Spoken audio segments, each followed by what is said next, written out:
അപ്പം ഫാബ്രിക്കിനെ കുറിച്ച് ഒരു വൈഡായിട്ടുള്ള ഡെപ്ത് ആയിട്ട് തന്നെ നിങ്ങൾ അറിഞ്ഞിരിക്കേണ്ട ഒരുപാട് കാര്യങ്ങളുണ്ട്. പക്ഷെ നമ്മൾ സ്റ്റുഡൻസിനായാലും അല്ലാതെ ഈ സ്യൂയിങ് റിലേറ്റഡ് ആയിട്ടുള്ള ആൾക്കാർക്കും ഫാബ്രിക്കിനെ കുറിച്ചിട്ടൊരു ബേസിക് ആയിട്ടുള്ള നോളജെങ്കിലും വേണം. സോ ഞാനിതിൽ ബേസിക് ആയിട്ടുള്ള കാര്യങ്ങൾ മാത്രമാണ് കവർ ചെയ്ത് പറയുന്നത്. ഫാഷൻ ഡിസൈനിങ്ങിൽ നമ്മൾ മെയിനായിട്ട് ചെയ്യുന്നതിന് ഒരു ഔട്ട്ഫിറ്റ് ക്രിയേറ്റ് ചെയ്തെടുക്കുകയാണ്. റോങ് ഫാബ്രിക് ആണെങ്കിൽ ആ ഒരു ഡിസൈനിൻ്റെ പെർഫെക്ഷൻ തന്നെ ഇല്ലാതാവും. അപ്പം അതിന് നമുക്ക് ഉദ്ദേശിക്കുന്ന ഫോള്, ഷേപ്പ്, ലുക്ക് ഒക്കെ കിട്ടണമെന്നുണ്ടെങ്കിൽ ഏത് തരം ഫാബ്രിക് എങ്ങനെ യൂസ് ചെയ്യണമെന്നുള്ളത് നമ്മൾ അറിഞ്ഞിരിക്കേണ്ടതുണ്ട്. അതിനായിട്ട് 2 കാറ്റഗറി ആയിട്ട് തന്നെ ഫസ്റ്റ് നമുക്ക് തിരിക്കാം. ഡ്രൈപ്പും ഫ്ലോയും. ഡ്രൈപ്പ് ചെയ്യുന്ന രീതിയും ഫ്ലോ വരേണ്ട രീതിയും നമ്മൾ ആദ്യമേ ഡിസൈഡ് ചെയ്തിരിക്കും. അതിനനുസരിച്ചിട്ട് നമ്മൾ ചൂസ് ചെയ്യുക. അപ്പോൾ സോഫ്റ്റ് ഡ്രൈപ്പ് സോഫ്റ്റ് ഫ്ലോ വേണ്ടത് ആളുകൾ ഷിഫോണ്, ജോർജറ്റ്, സാറ്റിന് പോലെയുള്ള തുണികളാണ് അതിന് ചൂസ് ചെയ്യുക.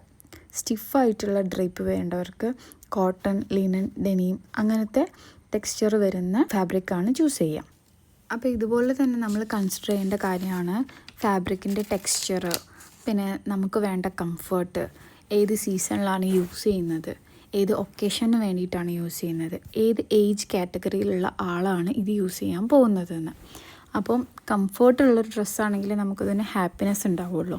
സീസണലായിട്ട് അത് നമുക്ക് സ്യൂട്ടബിൾ ആയിരിക്കണം. സമ്മർ ആയിക്കോട്ടെ, വിൻ്റർ ആയിക്കോട്ടെ. ഒക്കേഷൻ ആണെങ്കിലും പാർട്ടിയാണോ കാഷ്വൽ ആണോ എന്ന് നമ്മൾ അറിഞ്ഞിരിക്കണം. ഏജ് ഗ്രൂപ്പ് എന്ന് പറയുന്നത് മിഡ് ഏജ്ഡ് ആണോ, ഓൾഡ് ഏജ്ഡ് ആണോ, കിഡ്സ് ആണോ, ഇതൊക്കെ ഒരു ഫാബ്രിക് സെലക്ട് ചെയ്യുമ്പോൾ നമ്മൾ കൺസിഡർ ചെയ്യേണ്ട ഫാക്ടേഴ്സാണ്. ഇനി ഇതൊന്നും അല്ലാന്നുണ്ടെങ്കിലും മറ്റ് കാറ്റഗറീസ് ആയിട്ടുള്ള കസ്റ്റമറിൻ്റെ നീഡ്, ബഡ്ജറ്റ്, ഡ്യൂറബിലിറ്റി ഇതും നമ്മൾ കൺസിഡർ ചെയ്യേണ്ടതായിട്ടുണ്ട്. ഒരു ഡിസൈനിൻ്റെ ആക്ച്വൽ ബ്യൂട്ടി ഡിസൈഡ് ചെയ്യുന്നത് തന്നെ ഫാബ്രിക്കാണ്.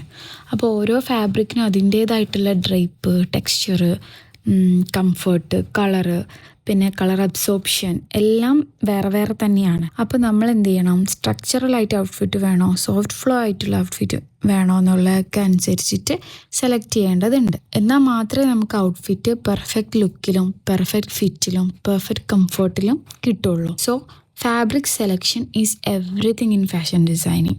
സോ നിങ്ങൾക്ക് ഏതെങ്കിലുമൊക്കെ ഔട്ട്ഫിറ്റ് ചെയ്യണമെന്ന് ആഗ്രഹം ഉണ്ടെന്നുണ്ടെങ്കിൽ ആ ഔട്ട്ഫിറ്റ് കമൻറ്റ് ചെയ്ത് കഴിഞ്ഞാൽ ഞാൻ അതിന് ഏത് ഫാബ്രിക്കാണ് സ്യൂട്ടബിൾ ആയിട്ടുണ്ടാവുക ഒരു 90% അക്യുറേറ്റ് ആയിട്ടുള്ള ഫാബ്രിക്കിൻ്റെ ഡീറ്റെയിൽസ് അതിൽ റിപ്ലൈ ആയിട്ട് തരുന്നതാണ്. അപ്പോൾ എപ്പോഴും പറയുന്ന പോലെ തന്നെ നമുക്ക് ഓൺലൈനിലായിട്ട് സ്റ്റിച്ചിങ് ക്ലാസ്സും അവൈലബിൾ ആണ്. സ്റ്റഡി ചെയ്യാൻ താല്പര്യമുള്ളവർ താഴെ കാണുന്ന നമ്പറിൽ കോൺടാക്ട് ചെയ്യുക.